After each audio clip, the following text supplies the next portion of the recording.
Subtema 3. Cara memelihara kesehatan organ peredaran darah manusia. Pelajaran 5. Udin pandai membuat cerita bergambar atau komik. Kepandaian Udin membuat cerita bergambar karena gemar membaca. Saat liburan sekolah, Udin menggunakan waktunya untuk membuat cerita bergambar. Masih ingatkah langkah-langkah yang harus kamu siapkan dalam membuat gambar cerita? Kamu bisa mengingat lagi melalui persiapan Udin dalam membuat gambar cerita berikut ini. Yang pertama, menentukan cerita yang akan digambar. Udin akan menggambar cerita si pitung. Yang kedua adalah Udin mempelajari cerita si pitung. Yang ketiga, Udin mempelajari karakter tokoh dalam cerita. Misalnya, si pitung merupakan sosok pemuda yang pandai mengaji dan pandai silat. Dua teman si pitung bernama Rais dan Ci memiliki karakter yang baik hati, menolong, murah hati, pemberani, dan berakhlak mulia. Ada juga karakter company, yaitu jahat, egois, keras kepala, dan pemarah. Yang keempat adalah Udin mempelajari alur cerita sederhana tentang si pitung. Inilah alur cerita tentang si pitung. Si pitung rajin mengaji dan silat. Si pitung gemar berlatih silat bersama teman-temannya. Si pitung gagah berani melawan company demi membela rakyat, bangsa, dan negaranya.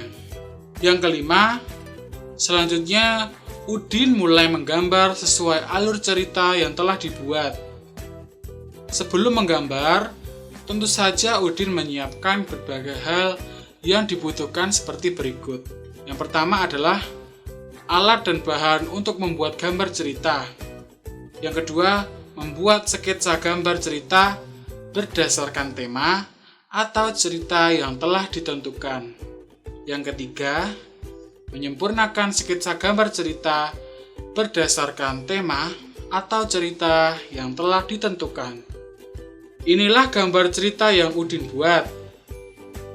Serangan jantung terjadi saat rusaknya otot jantung akibat kurangnya pasokan darah karena penyumbatan dan terganggunya aliran darah secara mendadak. Serangan jantung adalah puncak dari kerusakan yang berlangsung lama, yang menimbulkan kejutan emosional, kekacauan fisiologi, dan kelelahan mental. Serangan jantung pertama kali digambarkan sebagai rasa sakit di bagian dada yang terjadi terus-menerus hingga setengah jam. Kemudian menjalar ke tangan kiri dan rahang. Akibatnya muncul perasaan takut yang begitu besar dan kesulitan bernapas. Adapun stroke. Stroke adalah gangguan fungsi sistem syaraf yang terjadi mendadak dan disebabkan oleh gangguan peredaran darah otak. Gangguan peredaran darah otak dapat berupa tersumbatnya pembuluh darah atau pecahnya pembuluh darah. Hal ini menyebabkan kekurangan pasokan oksigen ke otak. Gangguan fungsi otak ini menyebabkan gejala stroke. Berdasarkan jenis-jenis penyakit yang mengganggu organ peredaran darah pada tubuh manusia, perhatikanlah diagram alur jenis penyakit yang mengganggu organ peredaran darah berikut. 1. Jantung koroner. Penyakit jantung koroner terjadi ketika arteri koronaria, arteri yang memasok darah ke otot jantung, menjadi mengeras dan menyempit. Hal ini disebabkan penumpukan kolesterol dan bahan lainnya yang disebut plak pada dinding pembuluh darah. Penumpukan ini disebut aterosklerosis. Plak akan semakin besar sehingga aliran darah ke otot jantung semakin sedikit dan semakin sulit. Akibatnya, otot jantung tidak bisa mendapatkan darah atau oksigen yang dibutuhkan. Ketika jaringan kurang asupan, maka hal itu akan direspon sel sebagai apa yang kita kenal dengan nyeri dada khas yang disebut dengan angina, atau jika arteri koronaria tersumbat total, maka pasien dapat jatuh ke dalam kondisi serangan jantung. Yang kedua ada varises. Varises adalah pembuluh darah vena yang membengkak dan tampak dekat dari permukaan kulit. Pembuluh vena membawa darah dengan rendah oksigen dari sel dan jaringan kembali ke jantung, di mana darah bisa kembali mendapatkan oksigen. Varises disebabkan karena katup vena melemah dan tidak mampu menahan akumulasi darah. Penyakit ini tidak menular ataupun diturunkan, namun varises biasanya terjadi dalam satu keluarga. Yang ketiga ada ambeien.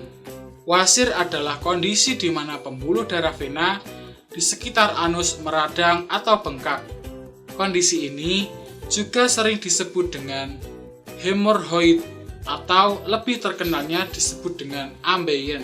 Penyebab wasir yaitu pembengkakan pembuluh darah vena. Pembengkakan bisa terjadi akibat meningkatnya tekanan di rektrum bagian bawah. Peningkatan tekanan darah di area anus dan rektrum bisa disebabkan karena terlalu lama mengejan saat buang air besar.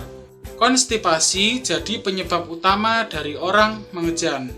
Konstipasi yang terjadi biasanya akibat dari kekurangan nutrisi serat di dalam makanan. Yang keempat ada sklerosis. Sklerosis adalah penyakit yang diakibatkan oleh pengerasan atau penebalan pembuluh nadi. Pengerasan nadi menimbulkan gangguan kelancaran aliran darah. Sklerosis dapat terjadi karena terbentuknya endapan lemak yang disebut aterosklerosis. Sedangkan penebalan pembuluh darah oleh pengkapuran disebut dengan arteriosklerosis. Nomor 5 adalah tekanan darah tinggi.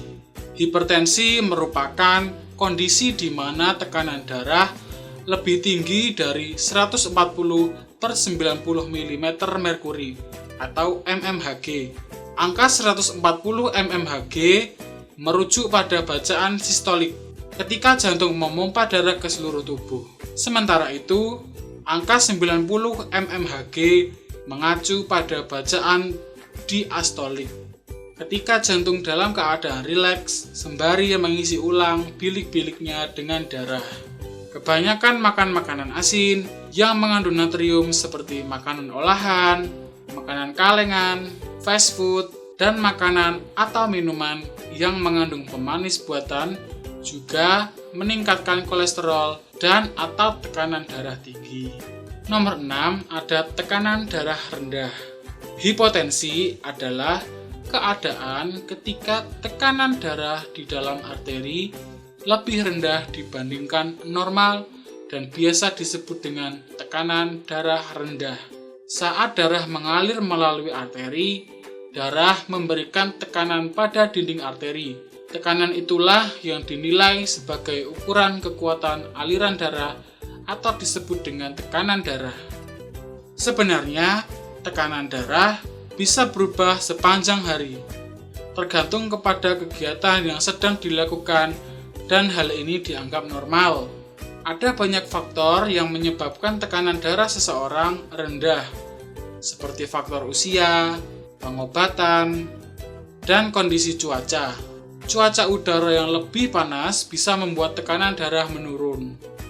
Saling menghormati merupakan sikap terpuji yang harus selalu kamu biasakan dalam kehidupan sehari-hari.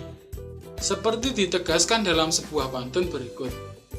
Dari Seram ke Pulau Baru, dalam kota beli pepaya. Anak baik menghormati guru, berbakti jua kepada orang tua. Nah, apakah anak-anak sudah paham materi yang disampaikan?